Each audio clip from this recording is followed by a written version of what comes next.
Hello everyone, welcome to my channel. मैं आज जो आपसे टॉपिक शेयर करने वाली हूँ उसका नाम है सीबीसी। सीबीसी के बारे में आप सबने कहीं ना कहीं सुना होगा, क्योंकि सबसे पहला टेस्ट जब भी हम डॉक्टर के पास जाते हैं तो वो फर्स्ट टेस्ट जो होता है वो सीबीसी ही होता है। सीबीसी के बारे में आपको पता होना चाहिए कि सीबीसी में क्या वैल्यूज़ होती हैं, क्यों कराते हैं, इसकी हमें नॉर्मल लाइफ में या अगर हमें फीवर है या कोई और प्रॉब्लम है तो इसका क्या इसको कराने का रीज़न है। तो सबसे पहले सीबीसी की डिटेल में आपको ये पता होना चाहिए कि सीबीसी की फुल फॉर्म क्या होती है। सीबीसी का मतलब है complete blood count. Complete blood count का मतलब हमारी बॉडी में जितने भी सेल्स के कंपोनेंट्स हैं उनकी वैल्यूज़ हमें सीबीसी के थ्रू पता चलती है। जैसे आरबीसी, डब्ल्यूबीसी, प्लेटलेट्स, इनकी वैल्यू हमें सीबीसी करा के पता चलती है। जब भी आप डॉक्टर के पास विजिट करते हैं, जो फर्स्ट टेस्ट फीवर में या किसी भी प्रॉब्लम में हम कराते हैं वो है सीबीसी। सीबीसी में एक ये रूटीन टेस्ट है, स्क्रीनिंग टेस्ट है। ये इसको कराने से हमें एक तो इनके कंपोनेंट्स की वैल्यू पता चलती है, दूसरा हम ये भी जान सकते हैं कि आगे फर्दर हमें कौन सी और इन्वेस्टिगेशंस करानी है। तो सबसे पहले हम ये पढ़ेंगे, इसमें ये जानेंगे कि सीबीसी में कौन कौन से कंपोनेंट्स होते हैं, इनके क्या वैल्यू है। लेकिन इससे पहले ये पता होना चाहिए कि सीबीसी का सैंपल कैसे लेते हैं और मतलब किस कंडीशन में लेते हैं और कौन सी वाइल यूज़ करते हैं। तो सीबीसी के लिए हमें ईडीटीए वाइल की ज़रूरत होती है। ईडीटीए वाइल में हम इसका सैंपल कलेक्ट करते हैं। इसके लिए कोई फास्टिंग की ज़रूरत नहीं है, नॉर्मल आप इसको 24 आवर्स में कभी भी इसका सैंपल दे सकते हैं। इसकी report within 1 to 2 hour आपके पास आ जाती है और इसको कॉस्ट भी बहुत रीज़नेबल है, अलग अलग लैब्स पे वेरी करती है। वैसे 200 से 250 में इसका सीबीसी की कॉस्ट, इसके पैसे सीबीसी का कॉस्ट जो है 250 रुपीज़ है। थोड़ा बहुत इधर उधर लैब में वेरिएशन होता है। सीबीसी टेस्ट के थ्रू हमें सबसे पहले ये पता चलता है कि बॉडी में हीमोग्लोबिन कितना है, आयरन की कमी तो नहीं है, या कोई ब्लीडिंग डिसऑर्डर तो नहीं है, कोई किडनी डिजीज़ तो नहीं है, हार्ट डिजीज़ तो नहीं है, कहीं बॉडी में इन्फ्लेमेशन तो नहीं है, कोई इन्फेक्शन तो नहीं है। ये सारी चीज़ें हमें सीबीसी से पता चलती हैं। इसके अलावा प्लेटलेट्स कितनी है बॉडी में, डेंगू के सिम्टम्स तो नहीं लग रहे, ये सब चीज़ें भी पता चलती हैं। बॉडी में कहीं इन्फ्लेमेशन या कोई एलर्जी तो नहीं है, ये भी हमें सीबीसी के थ्रू पता चलता है। तो अब इस पे आते हैं कि सीबीसी की रिपोर्ट अगर हमारे हाथ में है तो हम लोग उसे खुद कैसे उसे रीड कर सकते हैं।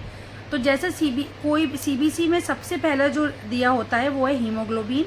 हीमोग्लोबिन के आगे जो भी आपकी वैल्यू आई है, हीमोग्लोबिन आया है, वो लिखा होता है और उसके बाद जो आगे उसका रेंज लिखी होती है कि मेल में कितना होता है, फीमेल में कितना होता है। तो मेल में हीमोग्लोबिन होता है 13 to 15 और 16 तक नॉर्मल होता है, और वुमेन में या फीमेल में होता है 12 to 14 नॉर्मल। इसमें सबसे पहले हमें वेरिएशन मेजर करना है कि हीमोग्लोबिन नॉर्मल हमारी कितनी वैल्यू आ रही है और वैल्यू कितनी दी हुई है। इंडिया में मोस्टली 10 to 11 हीमोग्लोबिन अगर फीमेल में है तो उसको भी नॉर्मल माना जाता है, और मेल में 13, 14, 12 ये नॉर्मल है। नंबर 2 आते हैं आरबीसी पे। आरबीसी जो होता है ये हमारी बॉडी में ऑक्सीजन को कैरी करके डिफरेंट सेल्स तक और डिफरेंट ऑर्गन्स तक ले जाता है। आरबीसी यानी रेड ब्लड सेल्स का ये काम होता है। तो आरबीसी का सबसे पहले उसमें हम रेंज देखेंगे, हमारे जो पेशेंट है या हमारी कितनी वैल्यू आ रही है, और आगे उसकी नॉर्मल रेंज लिखी रहती है। मेल में आरबीसी थोड़े ज़्यादा होते हैं, 4.5 से 6.5 मिलियंस होते हैं, और फीमेल्स में होते हैं 4 से 5.5 मिलियंस। अगर इनकी वैल्यू कम हो रही है, थोड़ा बहुत कम होना बहुत ज़्यादा वैल्यूएबल नहीं है, लेकिन अगर बहुत ज़्यादा कम आ रही है तो इसका मतलब ये इंडिकेट कर रहा है बॉडी में कहीं हीमोलाइसिस हो रहा है। हीमोलाइसिस का मतलब आरबीसी का डिस्ट्रक्शन हो रहा है, कहीं कोई ना कोई एनीमिया है या खून की कमी है, कहीं से ब्लड लॉस हो रहा है। तो ये सब चीज़ें हमें आरबीसी के काउंट को देखकर पता। अगर आरबीसी का काउंट बढ़ा हुआ आता है तो इसका मतलब ये हो सकता है कि पेशेंट को हार्ट डिजीज़ या किडनी डिजीज़ को इंडिकेट करते हैं। ये अलग बात है कि इसको कंफर्म करने के लिए हमें और टेस्ट की ज़रूरत होगी। नंबर 2 इसमें देखा होता है डब्ल्यूबीसी। डब्ल्यूबीसी जो होता है वाइट ब्लड सेल्स, इसका काम होता है हमारी बॉडी में इन्फेक्शन या बॉडी की किसी भी परेशानी के खिलाफ लड़ना, इन्फेक्शन के खिलाफ लड़ना, ये काम होता है वाइट ब्लड सेल्स का। इसकी नॉर्मल रेंज होती है 7000 to 11000 होती है, लेकिन अगर इसका काउंट कम हो रहा है तो ये किसी इन्फेक्शन को बताएगा, कोई बॉडी में कोई डिजीज़ है उसको बताएगा। लेकिन और इसका काउंट अगर 11000 से ज़्यादा आ रहा है तो इसका मतलब बॉडी में कोई इन्फेक्शियस डिजीज़ हो गई है, या बहुत लंबे टाइम से कोई स्टेरॉइड यूज़ हो रहा है, या बॉडी में कहीं इन्फ्लेमेशन है, कोई ना कोई डिजीज़ है, किसी भी तरीके की डिजीज़ हो सकती है, इसका काउंट इंडिकेट करता है, इंक्रीज काउंट इंडिकेट करता है किसी इन्फेक्शियस डिजीज़ की तरफ। इसके बाद जो सेल का कंपोनेंट है वो है प्लेटलेट्स। प्लेटलेट्स बॉडी में जो काम करता है वो ब्लीडिंग को रोकने का काम करता है। अगर कहीं से प्लेटलेट्स कम होने लगता है, प्लेटलेट्स की कमी होने लगती है, तो खून ब्लड की कंसिस्टेंसी बहुत ज़्यादा थिन हो जाती है, खून पतला होने लगता है और कहीं से भी ब्लीडिंग शुरू हो सकती है।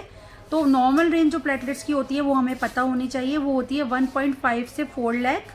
जब 1.5 से प्लेटलेट्स कम होंगी, बहुत कम होने पर बहुत ज़्यादा सीवियर कॉम्प्लिकेशंस हो सकते हैं, और इसके अलावा 1 लाख तक अगर है तो फिर भी नॉर्मल है, लेकिन अगर बिलो 1 लाख है तो इसके लिए ट्रीटमेंट प्रोवाइड किया जाता है।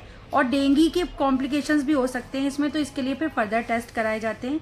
लेकिन अगर प्लेटलेट्स का काउंट बढ़ गया है तो प्लेटलेट्स का काउंट बढ़ने का वजह होता है एनीमिया भी हो सकता है, या थ्रोम्बोसाइटोसिस भी हो सकता है, और भी बहुत सारी प्रॉब्लम्स हो सकती हैं। इसके अलावा कैंसर भी हो सकता है।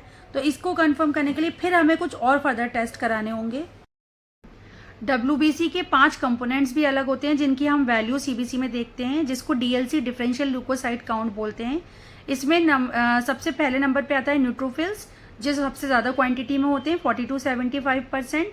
नंबर 2 होता है लिम्फोसाइट्स, वो होता है 20 to 40%।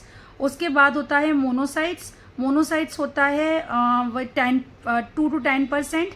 उसके बाद होता है ईजनोफिल्स, ईजनोफिल्स होते हैं 1 to 6%, और बेसोफिन होते हैं सबसे लीस्ट 0.1 से 0.6%, बहुत लो क्वांटिटी में होते हैं। इसकी वैल्यू देखकर भी हम नॉर्मल वैल्यू से मैच करके देख सकते हैं, ये भी बॉडी में कहीं ना कहीं किसी न किसी इन्फेक्शन को इंडिकेट करते हैं।